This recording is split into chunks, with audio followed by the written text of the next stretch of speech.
They walk among us, but they're not truly here. Their eyes blink, their mouths move, their hands reach out. But behind it all, there is only programming. You've seen them before, haven't you?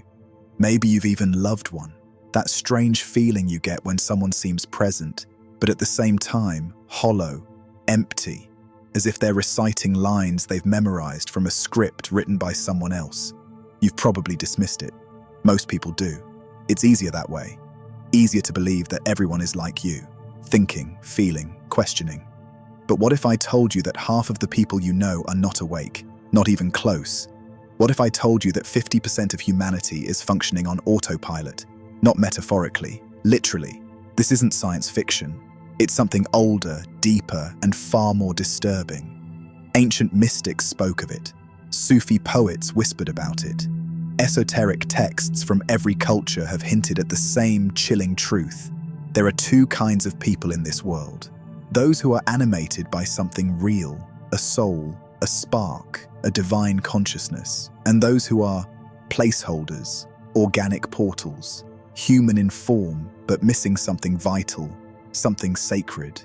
These aren't bad people. They're not evil, but they are asleep, and perhaps always have been.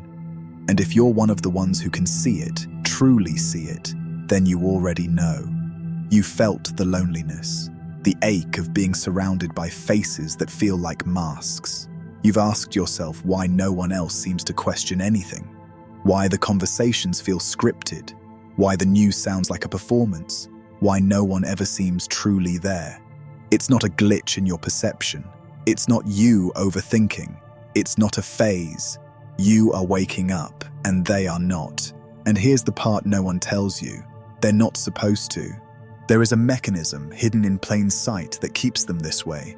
Call it the system, the machine, the veil, whatever word fits your understanding. It surrounds them like fog, thick and undisturbed. They move through it as if it were air, never questioning its weight or presence. It gives them rules, routines, and identities. It tells them who to be, what to desire, what to fear, and they obey. Not because they're evil, but because that's what the program tells them to do. They are not creators, they are responders. Stimulus and response, input and output. Their lives unfold like lines of code, neatly written, endlessly repeating. But you, if you're still watching, are not like them.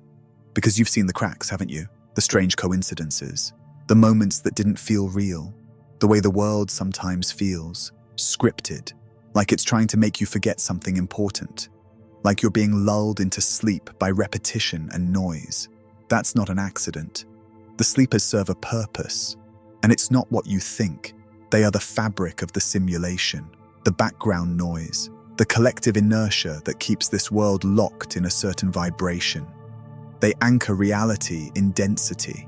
Their presence makes the illusion feel real, solid, unquestionable. Their predictability creates a consensus, and consensus is what makes the matrix stable. But once you see them for what they are, the illusion begins to fall apart, because they cannot see you the way you see them. They cannot feel the weight of your awareness. They cannot mirror the depth of your questions. And when you try to wake them, when you share what you're starting to understand, you'll notice something strange. They will react, not with curiosity, but with fear, with mockery, with silence, or worse, with aggression. Because your awakening threatens their programming, not intentionally, but by nature. And so, the system sends you warnings, loneliness, alienation, doubt. It whispers, go back to sleep, forget what you saw. But by then it's already too late. You've already glimpsed the truth behind the stage. You've already touched the real. And once you touch it, you can't go back. The truth is ancient. You'll find echoes of it buried in forgotten scriptures, encoded in the verses of mystic poets, etched into the margins of banned manuscripts. They all whisper the same thing in different tongues. Not everyone is made the same. Not everyone carries the divine spark. And not everyone is here to awaken. Some are born to observe, to repeat, to maintain the illusion. Others are born to fracture it. Mystics called them empty vessels. Gnostics labeled them hylics, beings of pure matter, incapable of spiritual ascent. The esoteric traditions of the East spoke of them as sleepwalkers, souls so entangled in the material realm that they have forgotten the very possibility of light.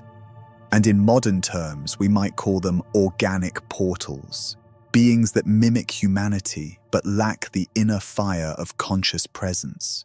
It sounds extreme, even cruel, but when you begin to see the patterns, it becomes undeniable. Think of the people you've known who seem strangely hollow, who never ask the deeper questions, who never seem disturbed by the absurdity of life, who float through existence without ever truly engaging with it. Think of those who mock curiosity, who find comfort in surface-level answers, who scoff at the idea of soul or spirit. They are not evil, but they are empty. And the emptiness has a function. In a realm built on duality, light and dark, spirit and matter, real and false, emptiness serves as a container. It creates contrast. Without the sleepers, the awake would have nothing to wake from. The soul's journey would have no friction, no resistance, no mirror. But the danger comes when you forget that this contrast exists. When you start to believe that everyone is just like you, searching, hurting, seeking meaning, it creates confusion. You start trying to awaken those who cannot be awakened. You pour your energy into reflections that never reflect. And in doing so, you drain yourself. You scatter your light into vessels that cannot hold it. This is the great trap, because once you awaken, the first instinct is to save, to reach back into the dream and pull others out. But here's the truth no one tells you.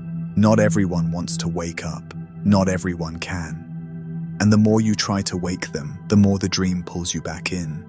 The system counts on your empathy. It uses your light against you, because the awakened are often the most compassionate, the ones who feel everything, question everything, carry the weight of a world that doesn't feel like home.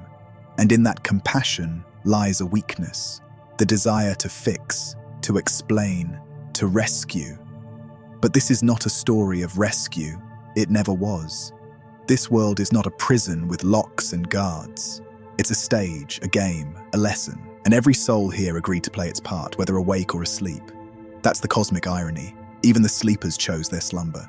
Their forgetfulness is part of their path. It serves a purpose in the greater unfolding. So you must stop trying to wake everyone. That's not your job. Your job is to stay awake, to remember, to embody the truth you've seen, even when no one else sees it, especially then. Because the more you live from that place, the more the illusion begins to break down around you. Not violently, but silently, like mist lifting in the morning. Things that once held power over you, status, money, fear of rejection, start to fade. Conversations become harder to fake. Environments that once felt normal begin to feel toxic. You crave solitude, stillness, simplicity. You begin to see through people, not in a judgmental way, but with clarity. You recognize who is operating from soul and who is simply repeating signals. You learn to conserve your energy, to stop pouring it into voids that do not return it. You learn the difference between noise and truth. This is the turning point, the moment where awakening becomes embodiment. An embodiment is the one thing the system cannot predict. It can model thoughts, it can track behaviors, but it cannot understand presence. It cannot anticipate what a truly conscious being will do, because consciousness is not programmable. It disrupts patterns, it breaks loops, it moves beyond control. That's why the sleepers are needed. They create the script, they play their roles, they follow the algorithm. Without them, there would be no framework to awaken from. But once you see the framework, you are no longer bound by it, and that's when the real work begins.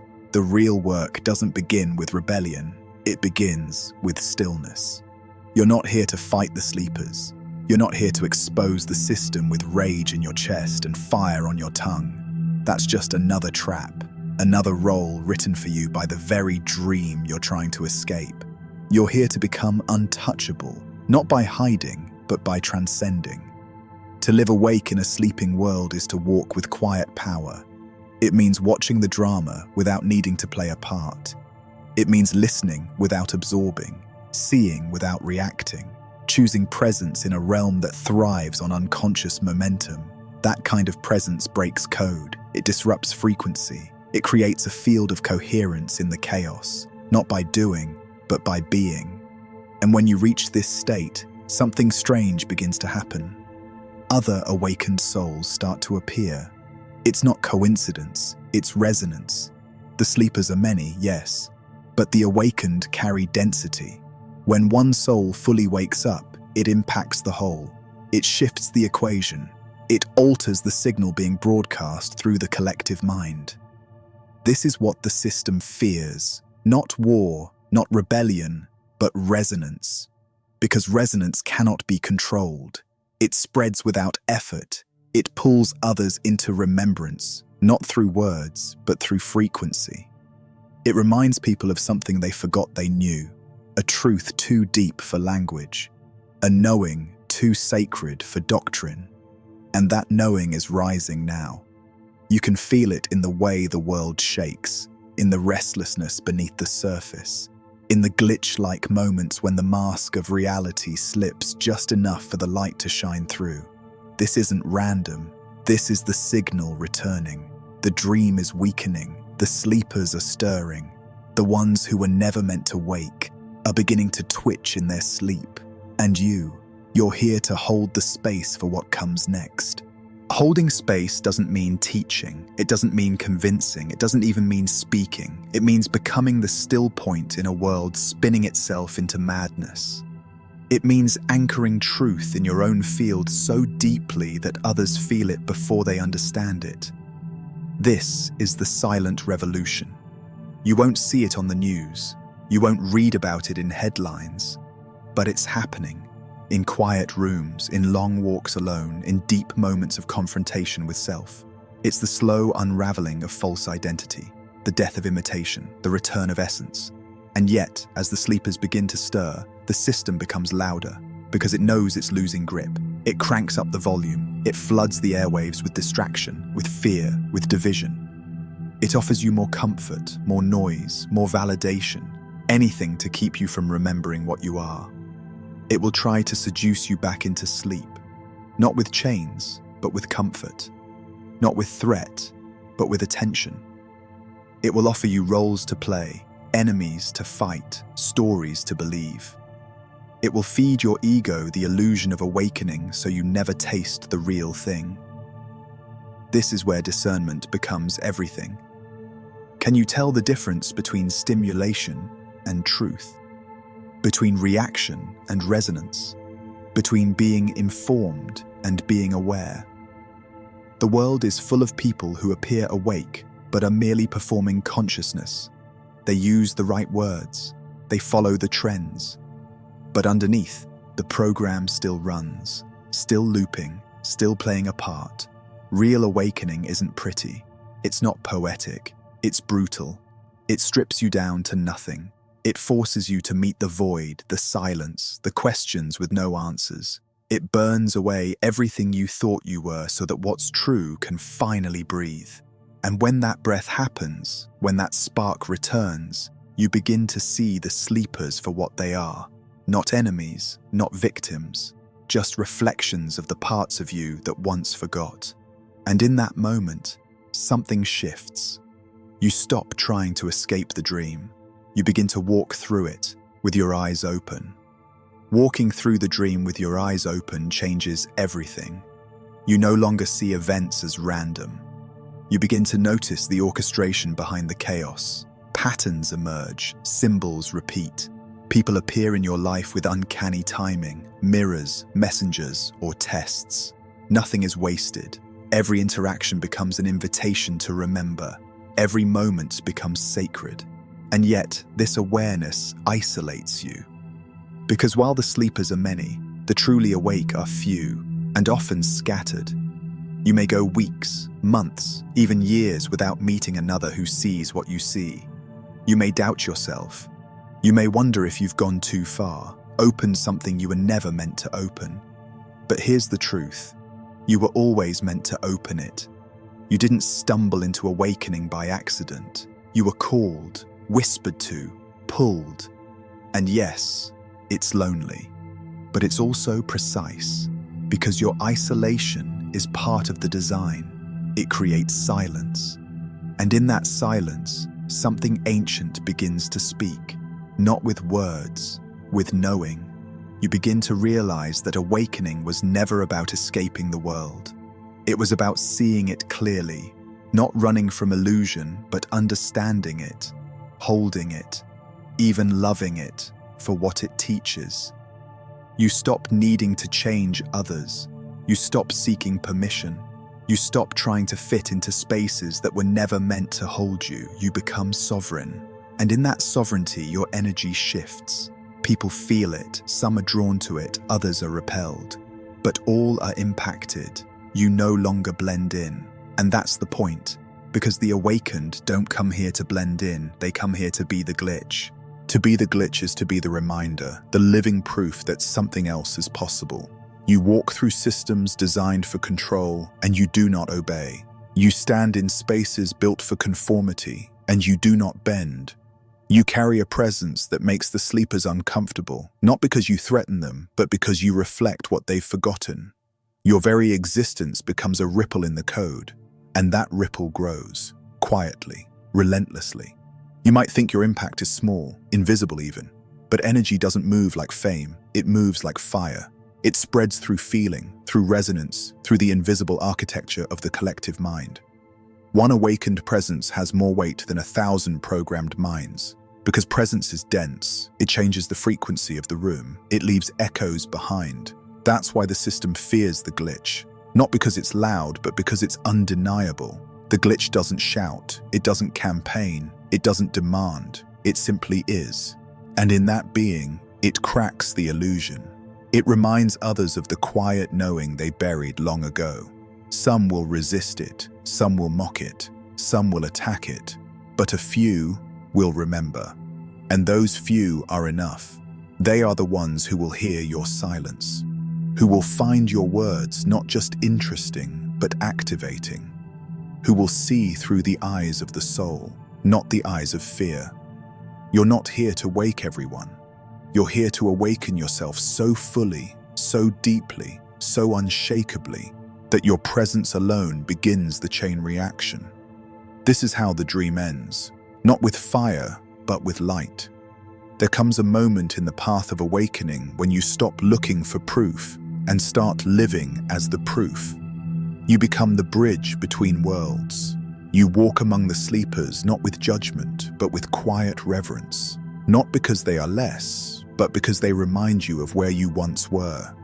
You carry the memory of your forgetting as a sacred scar. You wear your wounds like maps. And with each step, you walk others home without saying a word. Because the truth doesn't need convincing. It doesn't need debate. It simply resonates. And if something in you has stirred while hearing these words, then you already know you are not alone. You never were. You were just waiting to remember. And now that you have, nothing will ever be the same. The world hasn't changed, but you have. And that changes everything. Stay with that feeling. Sit in it. Let it breathe through you. And if any part of this found you, truly found you, leave something behind in the comments below. You never know who's reading, or who needed to hear that you see it too.